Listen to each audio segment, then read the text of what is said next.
Pemirsa, selamat datang di Investa News. Kembali lagi bersama saya Gadia Seratmandalas yang akan menemani Anda selama beberapa menit ke depan untuk membahas seputar dunia investasi edisi Rabu 11 Januari 2023. Berita pertama pada hari ini, pada penutupan perdagangan bursa Selasa, indeks harga saham gabungan merana di zona merah dengan koreksi 0,98%. Sepanjang perdagangan, indeks komposit bergerak di rentan harian 6.570,24 hingga level 6.677,17. Tercatat 150 saham yang berhasil menguat, 382 saham parkir di zona merah, dan 181 saham lainnya ditutup stagnan. Sektor keuangan memimpin pelemahan yakni tertekan sebesar 1,75% dan disusul oleh sektor kesehatan yang melemah 1,23%. Sementara sektor energi memimpin penguatan sebesar 1,58% dan disusul sektor perindustrian yang menguat 0,11%. Kapitalisasi pasar turun ke posisi 9.194,8 triliun rupiah dan volume saham yang diperdagangkan sebanyak 19,67 miliar unit saham. Saham PT Bank Rakyat Indonesia menjadi saham yang paling aktif diperdagangkan dengan nilai transaksi mencapai 1,12 triliun rupiah. Saham BBRI terpantau ditutup terkontraksi 3,49% ke level 4.430. Berikutnya terdapat saham PT Bank Mandiri dengan nilai transaksi mencapai 894,92 miliar rupiah. Saham BMRI pun ditutup ambles 4,63%. IHSG melemah di tengah rilis pertumbuhan penjualan eceran secara tahunan yang tetap tumbuh positif pada November. IPR November 2022 tercatat tumbuh sebesar 1,3%, meski lebih rendah dibandingkan dengan pertumbuhan pada bulan sebelumnya sebesar 3,7%. Secara bulanan, kinerja penjualan eceran juga tercatat tumbuh positif sebesar 0,4%. Kinerja tersebut ditopang oleh pertumbuhan pada kelompok perlengkapan rumah tangga lainnya, serta suku cadangan dan aksesoris yang mengalami perbaikan setelah mengalami kontraksi pada bulan sebelumnya. Selanjutnya, kinerja penjualan eceran diperkirakan tetap tumbuh positif pada Desember 2022 sebesar 0,04% dengan IPR sebesar 216,4. Sementara dari luar negeri, indeks utama bursa Asia juga terpantau cenderung berada di zona merah pada Selasa pukul 16.00 waktu Indonesia bagian Barat. Hang Seng turun 0,27%, Shanghai Composite koreksi 0,21% dan Straits Times merosot 1,3%, sedangkan Nikkei 225 menguat 0,78%. Indeks utama bursa Amerika Serikat ditutup variatif pada Senin waktu setempat. Nasdaq Composite menghijau sedangkan S&P 500 turun tipis dan Dow Jones koreksi. Berita selanjutnya datang dari proyeksi IHSG, indeks harga saham gabungan kembali anjlok. Kemarin, indeks saham dalam negeri ini sempat merosot hingga kisaran 6.600 dan mencapai level terendah intraday di 6.570,24. IHSG akhirnya ditutup turun. Investor asing tercatat melakukan jual bersih sebesar 516,74 miliar rupiah. Analis NMC Sekuritas Heritya Wicaksana memperkirakan IHSG masih rawan terkoreksi. Hitungan dia, hari ini IHSG akan bergerak antara resisten di 6.685 dan support di 6.560. Sentimen yang mempengaruhi masih seputar pembukaan kembali ekonomi Tiongkok dan outflow dana asing dari pasar modal, serta kebijakan hawkish The Fed yang membuat investor mengalihkan asetnya ke instrumen dengan risiko lebih kecil.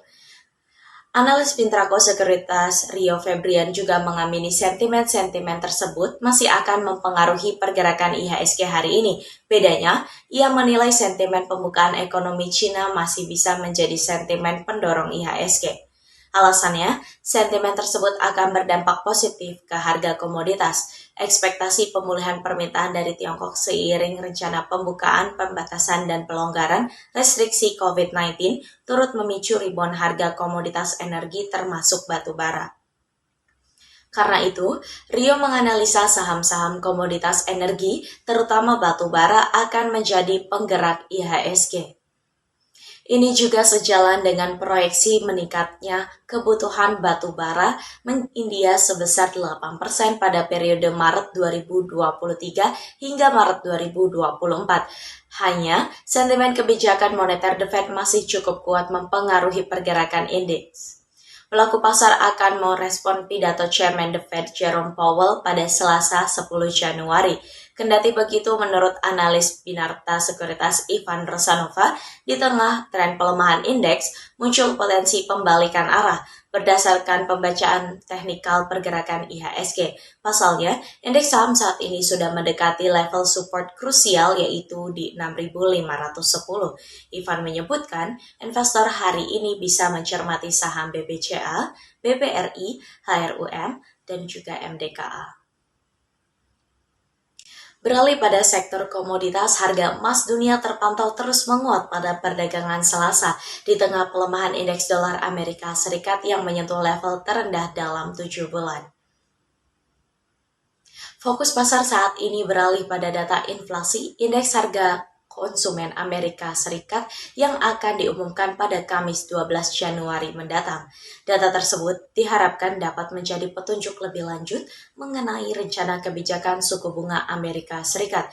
Pada perdagangan Selasa pukul 15.35 waktu Indonesia bagian Barat, kontrak emas paling aktif pengiriman Februari di divisi COMEX New York Exchange menguat 3,95 US dollar menjadi 1.878,8 US dollar per troy ounce.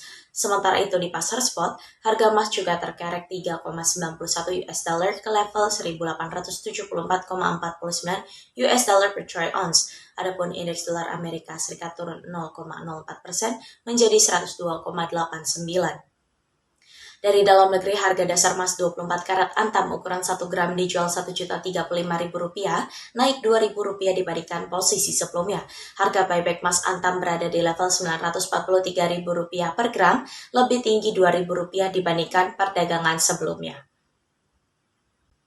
Selanjutnya pada sektor komoditas yang kedua, harga minyak tertekan di tengah ekspektasi tentang kenaikan suku bunga lebih lanjut di Amerika Serikat, yang merupakan negara pengguna minyak terbesar dunia. Kenaikan suku bunga dikhawatirkan dapat memperlambat pertumbuhan ekonomi dan membatasi permintaan bahan bakar. Pada perdagangan Selasa pukul 15.35 waktu Indonesia bagian Barat, harga minyak West Texas Intermediate pengiriman Februari 2023 terkoreksi 0,44% menjadi 74,36 US dollar per barel di New York Mercantile Exchange. Adapun harga minyak mentah Brent pengiriman Maret juga ikut melemah 0,74% ke level 79,3 US dollar per barel di London Ice Futures Exchange. Pada pekan ini, dua pejabat Federal Reserve memperkirakan tingkat kebijakan suku bunga acuan Bank Sentral Amerika Serikat yang saat ini berada pada kisaran 4,25% hingga 4,5% perlu naik ke kisaran 5% hingga 5,25% untuk mengendalikan tingkat inflasi yang lebih tinggi. Pernyataan tersebut dinilai memberi sinyal hawkish bagi pasar. Sementara itu, China dikabarkan berencana mengeluarkan kuota impor minyak mentah gelombang kedua pada 2023. Hal tersebut dapat meningkatkan konsumsi tahun ini sebesar 20% dibandingkan tahun lalu. Namun, kebangkitan permintaan China tidak berdampak terlalu tinggi terhadap kenaikan harga minyak karena perekonomian global masih tertekan. Berita penutup kita pada perjumpaan pagi kali ini, rupiah masih dibayangi sentimen negatif. Alhasil, rupiah diprediksi melemah pada Rabu. Pelaku pasar akan menanti data inflasi Amerika Serikat yang akan dirilis pada Kamis mendatang. Analis global Investama Alwi Asegaf berkata, aksi jual investor di bursa saham membuat rupiah tertekan. Selain itu, pelaku pasar juga mengantisipasi pidato Chairman The Fed Jerome Powell. Jika pernyataan Powell hawkish, maka dolar Amerika Serikat akan menguat. Pemberat rupiah lain adalah pembukaan ekonomi Cina yang mendorong asing mengalihkan dana ke negeri panda tersebut.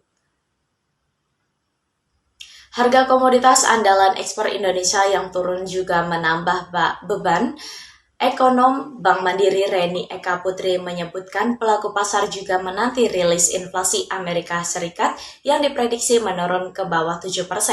Namun, Reni menilai rupiah masih akan menguat karena cadangan devisa naik dan indeks kepercayaan konsumen yang optimistis. Reni memprediksikan rupiah akan bergerak antara 15.534 hingga 15.615 rupiah hari ini. Alwi memperkirakan rupiah bergerak di rentan 15.460 hingga 15.635 rupiah. Kemarin kurs spot rupiah turun tipis 0,05%, kurs GISDOR turun 0,1%.